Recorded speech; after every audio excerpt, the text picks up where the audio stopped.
Bom, pessoal, então eu vou continuar com as observações sobre as questões, né, os comentários sobre as questões da segunda avaliação, tá bom?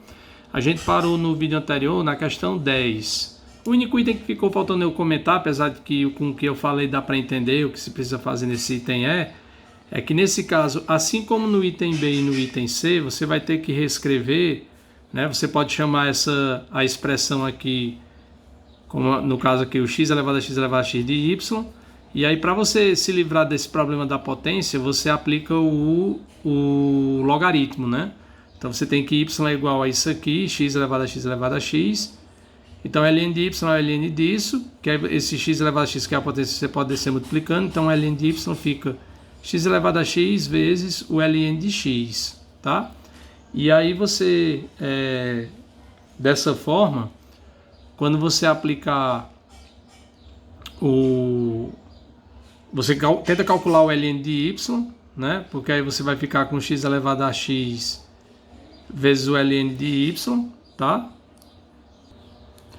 E aí nesse caso vai ficar x elevado a x, quando você aplica o x tendendo a zero, isso dá indeterminação, porque vai ficar 0 elevado a zero. No caso aí você vai ter que aplicar o ln de novo, então no final você vai calcular, você tendo que y é igual a isso aqui, aí você vai ter que o ln do ln de y, isso vai dar o que? X vezes ln de x vezes ln de x, tá? Aí você pode escrever, por exemplo, x vezes ln de x ao quadrado, enfim. Mas o fato é que aí, quando você estiver dessa forma, x vezes ln de x, quando você aplicar o x tendendo a zero, vai ficar zero, né, que é o x vezes ln de x, quando estiver para zero, vai para infinito, zero pela direita, e o outro também. Então você vai ficar com zero vezes infinito, que isso é indeterminação. Infinito vezes infinito é infinito, mas zero vezes infinito é indeterminação. Aí você escreve o x como sendo 1 sobre x. E aí você vai ficar com a indeterminação do tipo justamente infinito em cima e 1 sobre x, quando x vai para zero, vai para infinito. Fica infinito sobre infinito, e aí você pode usar então a regra do L'Hopital nessa expressão, calculando x vezes o ln de x, ln de x, o ln de x ao quadrado, escrevendo dessa forma, x como sendo 1 sobre x, tá?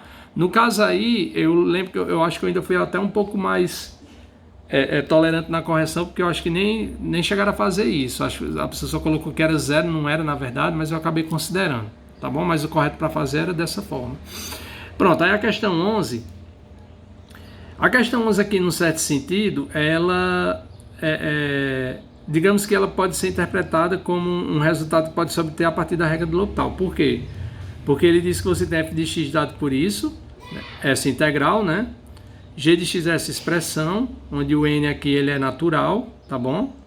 Quer dizer, a princípio o n não pode ser um valor qualquer, mas a gente vai encontrar quando ele pede aqui o n, a gente vai achar que é natural no final. Aí diz, se o limite de f de x, de f' de x, sobre g' de x, quando x é para mais infinito é 1, ache n, tá? Bom, se você for observar, né, primeira coisa, você tem que calcular, para encontrar esse n, né, você vai ter que encontrar quem é essa expressão aqui, na verdade, para depois, quando você avaliar o limite, você observar que condições você vai ter que ter sobre o valor do n para que o limite dessa expressão se torne 1. A única coisa aí que tinha que se observar era que, como calcular a derivada dessa função aqui, né?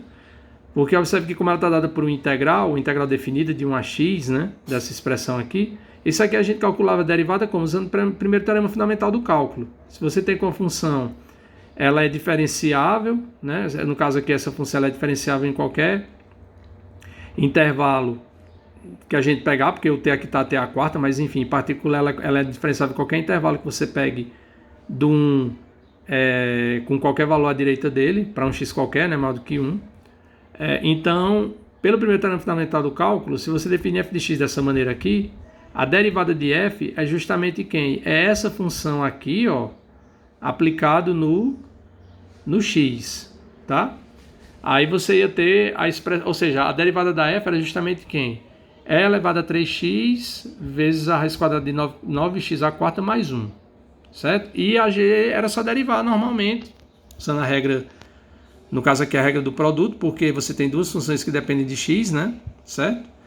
Quando você fizer essa análise lá, iam aparecer termos que davam para simplificar, né? E aí você ia observar que para que o limite dessa expressão aqui, quando você pegar a derivada da f, né, no lugar aqui escrever quem é f' e g', você vai ver que o que determina para que valor o limite vai é esse n, porque vai ficar a expressão dependendo dele no denominador, né? Vai ficar justamente isso. E aí você vai ver que o valor do n, né, você vai ver que se o n for maior que 2, o limite vai acabar indo para infinito. Se n for menor do que 2, o limite vai acabar indo para 0. Então, para o limite dar 1, o n tem que ser exatamente 2, porque aí vai ficar x elevado a n menos 2 lá, e vai ficar justamente x elevado a 0, que é 1, e aí dessa forma o limite vai dar 1, porque você vai simplificar, o que vai aparecer no numerador é igual ao que aparece no denominador, e aí vai dar 1 limite, certo? Então o problema maior dessa questão era você calcular a derivada dessa função f, que era só lembrar que era usar o primeiro teorema fundamental do cálculo. Algumas pessoas fizeram e algumas pessoas não. Eu não lembro se teve alguém que tentou fazer e acabou errando e perdeu pontuação, mas enfim. Eu lembro que teve quem fez e quem não fez, tá? Bom, na 12ª, né, pede para calcular, caso seja possível, a integral a seguir.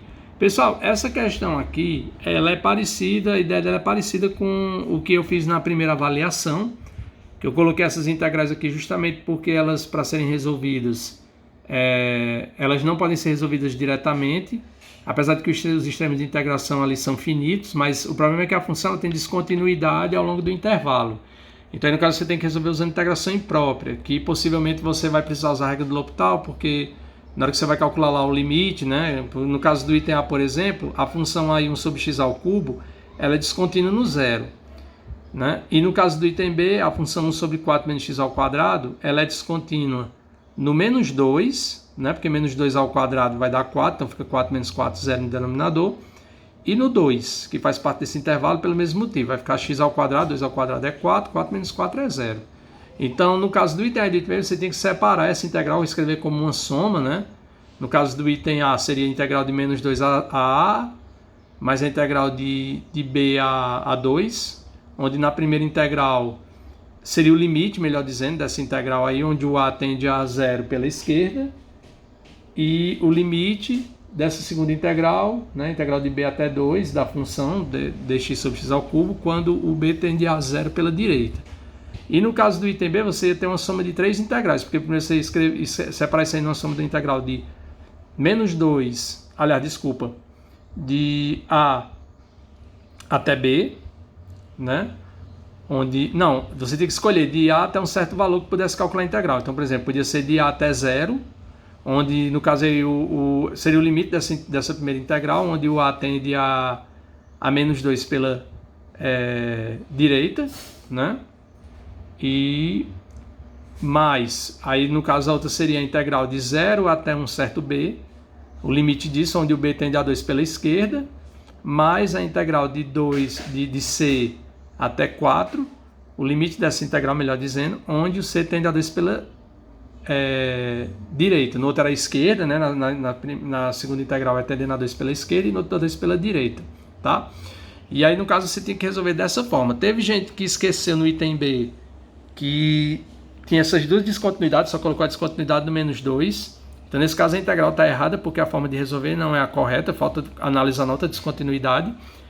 E teve gente que não lembrou desse detalhe e resolveu a integral normalmente, como se fosse possível, mas isso não é o caso. Você pode resolver até, mas a gente sabe que o resultado vai estar errado, porque justamente a gente vai estar desconsiderando essa questão da descontinuidade, né? E aí, a questão foi essa. Teve quem resolveu correto, teve quem resolveu o item B esquecendo desse detalhe que no 2 também tem uma descontinuidade, e aí a pessoa não vai ganhar pontuação. E teve quem resolveu esquecendo da questão da descontinuidade e resolvendo normalmente, certo? Tinha que ter atenção para esse detalhe aí, tá bom? Bom, a questão 13 era essencialmente para só exercitar a questão lá do polinômio de Taylor. Era para encontrar o polinômio de Taylor de grau n com o resto de Lagrange no número i para a função definida pela equação dada. Então, cada item tinha uma função, tinha o valor de x0 para o qual você vai calcular o polinômio de Taylor em torno dele, desse valor, e tinha o n, que é justamente o grau do polinômio, né? Então, no item A, você tem a f de x como sendo de x, o x0 é π sobre 6 e o n é 4. Então, aí, no caso, você tem que calcular aquela... Tem a formulazinha lá, né, do geral do polinômio de Taylor, né? E aí você só ia calcular... a gente sabe que é f de x0 mais f' de x0, x menos x0, né? Depois vem f2' de x0 sobre 2 fatorial, x menos x0 ao quadrado, mais f3' de x0 sobre 3 fatorial, x menos x0 ao cubo, mais f4' de x0 sobre 4 fatorial, x menos x0 à quarta, certo? Então esse aí é o polinômio, que aí você ia substituir pelos valores correspondentes aí da função no x0, do seno, né? Em π sobre 6, da derivada, segunda, terceira e quarta. Só que também tem que calcular o resto de Lagrange, né? Ele aparece como sendo quem? Vai ser a próxima derivada. Se você calculou o polinômio de grau 4, o resto de Lagrange para esse caso vai ser, o termo lá vai ser f, a derivada quinta de f num certo x barra, sobre 5 fatorial, x menos x0 à quinta. Então, desse x barra, ele é um número apropriado, né? Num intervalo que contém o ponto π sobre 6 e um determinado número que você fixe aí, um outro valor, tá? Então tinha que fazer essa conta. Teve gente que calculou, então isso vale tanto para o A como o item B e item C. Teve gente que calculou o polinômio, esqueceu de calcular o resto, então perdeu pontuação, certo? Se esqueceu de calcular o resto de Lagrange, deixou de pontuar, claro. E tinha que colocar o polinômio, né? Teve gente que não calculou, colocou o valor da função. Teve algumas pessoas que se equivocaram com algumas coisas, mas no geral, quem fez acabou no máximo perdendo alguma coisa por conta disso aqui. Teve uma outra pessoa que se confundiu na hora de substituir os valores lá na expressão, mas essa era a forma de analisar a correção. No caso aqui do item B, aqui no caso do item A, lembrar que essencialmente as derivadas vão dar seno e cosseno a menos de sinal, né? Mas todos os três itens é fácil calcular esses polinômios, porque essencialmente você vai precisar de derivadas para colocar na expressão. E no item B, então, o resto de Lagrange tem a ver com a derivada sexta, né? Teve gente que colocou o resto de Lagrange calculando no mesmo valor que apareceu aqui no x0. Eu acabei considerando, porque como é para qualquer número no intervalo, acaba servindo, apesar de que o x é no intervalo aberto, mas a gente até usa às vezes o resto calculado no x0 quando a gente quer, por exemplo, avaliar o erro, né? Para que tenha uma precisão de uma certa grandeza, tá? De uma certa ordem. Então quem fez isso eu também acabei aceitando, mas tinha que calcular o resto de Lagrange. E o item C teve algumas pessoas que não calcularam esse polinômio, não sei porquê, porque aqui, pessoal, esse alfa, ele é um número. A diferença é que o que está dizendo aqui é que ele é um número real qualquer, então você vai calcular isso aqui usando a regra da potência, né? Então a derivada de f é alfa 1 mais x vezes alfa menos 1. Não mais x e não é x, você multiplicaria, usaria a regra da cadeia e ficaria isso multiplicado pela derivada de 1 mais x, que é 1, tá? Mas era isso, certo? Até não seria mais interessante desenvolver aí, porque, por exemplo, quando você for calcular a derivada segunda, que vai ficar alfa 1 mais x alfa menos 1, aí você vai ficar alfa vezes aí alfa menos 1, 1 mais x alfa menos 2. Então era tranquilo, era só ter em mente que o alfa é um número, tá? Bom, então a questão, a 14ª, né, pede pra gente, no item A, ele diz que você tem um número natural ímpar e f de x igual a seno de x. Mostra que para todo x, essa relação aqui é válida, né? E no item B, use o resultado do item A para avaliar o seno de 1 com erro em módulo inferior a 10 a menos 5, certo? Bom, no caso do item A, essencialmente o que você tinha que fazer, né? Era só lembrar do item A aqui, observar do item A da questão 13, que esse polinômio aqui, ele é o polinômio você tem que mostrar, na verdade, que tomando f de x igual a isso aqui, né, que isso aqui é o polinômio de Taylor, né, dessa nossa função.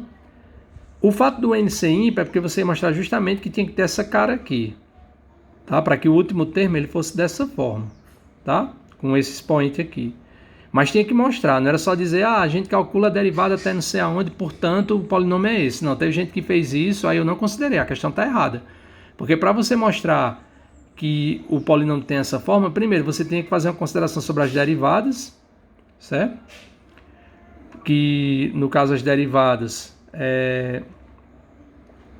você ia mostrar como é cosseno e seno, né? Você ia ter essencialmente que os valores das derivadas ia ser 1 e menos, no caso para o item B, né? Vai ser 1 e menos 1. Mas aqui também, que você vai mostrar que isso aqui é o polinômio de Taylor, né? E aí você tem que mostrar depois que que esse camarada aqui é justamente o resto. Porque lá pelo resultado que a gente viu, né? Quando você tem uma função e o polinômio de Taylor, se você faz essa diferença aqui em módulo, isso é menor ou igual do que o resto de Lagrange do polinômio, tá? Por isso que aparece aqui um n mais 2, porque quando você derivou aqui, né, a próxima derivada vai ser n mais 2, né? Quando você calcular a derivada da sua função, tá? Né? Porque se a gente for observar aqui, elas vão crescendo de 2 em 2, né? Então se você tem o último termo aqui, n, que é da última derivada que você calculou, o próximo ele vai ser n mais 2, tá? Aí tinha que mostrar, no caso aqui, quando você fizesse menor ou igual pelo resultado, apareceria o módulo da f, da próxima derivada da função, né? Vezes esse termo. Só que o módulo da derivada de f ou é o módulo do seno de x ou do cosseno, que isso aí é menor ou igual que 1, porque a função seno e cosseno está limitada no intervalo de menos 1 a 1. Então, em módulo, o valor de seno de x ou de cosseno de x é sempre menor ou igual a 1, tá? O grande problema dessa questão era mostrar que esse polinômio aqui, era o polinômio de Taylor. Então tinha que realmente fazer as contas, calcular as derivadas e mostrar que dava... Porque na verdade você vai conseguir que vai ficar dessa maneira aqui por conta de quando você colocar em módulo, certo? Aí que você vai chegar nessa expressão aqui, porque a priori vai ficar com os valores lá da derivada do seno e do cosseno, que você vai... No caso aí do item A, ele não arbitra um número, né? Você vai conseguir isso por conta justamente do módulo, que vai ficar aquela expressão ali do polinômio, tá? Essa que está entre parênteses. E no caso do item B, era justamente para usar essa expressão aqui, ó. Essa expressão aqui, né? Para você avaliar avaliar o valor de seno de 1, com erro inferior a 10 a menos 5. Quando você substituir isso aqui, pessoal, nessa expressão, aqui você coloca o seno de 1 menos, aí quando você coloca aqui o valor substituindo x por 1, vai ficar essa soma, onde tem x vai ficar 1. Então a questão na verdade era você fazer com que isso aqui, ó, como isso aqui é o erro, que a gente quer, no item B usando o item A, é mostrar que essa diferença aqui em módulo é menor ou igual do que esse valor, certo? Como esse valor é o erro, ele vai ter que ser menor ou igual a, inferior, melhor, então menor a 10 a menos 5. Então você tem que achar um valor de n que faça com que isso aqui, ó, né, seja menor do que 10 a menos 5, tá? No caso, como x é 1, vai ficar só 1 sobre n mais 2. Então, fazer isso aqui ser menor do que 10 a menos 5, sendo o x igual a 1, porque a gente quer o seno de 1, então vai ficar 1 sobre n mais 2 fatorial, isso eu quero que seja menor do que 10 a menos 5, que é o que? 0, aí 4 zeros e 1, tá? Então aí você tem que fazer a conta por tentativa, vai substituindo n e vendo quando é que essa expressão é menor do que isso. Isso vai acontecer quando o n for 7, tá? Quando o n for 5, teve gente que colocou que era 5, mas não prestou atenção que o valor que você obtinha nessa expressão aqui quando n é 5, ele não é menor do que 0,00001. Ele era 0,00002, e isso não é menor, teria que ser ter mais um zero aí. É justamente isso que vai acontecer quando o n for 7, tá?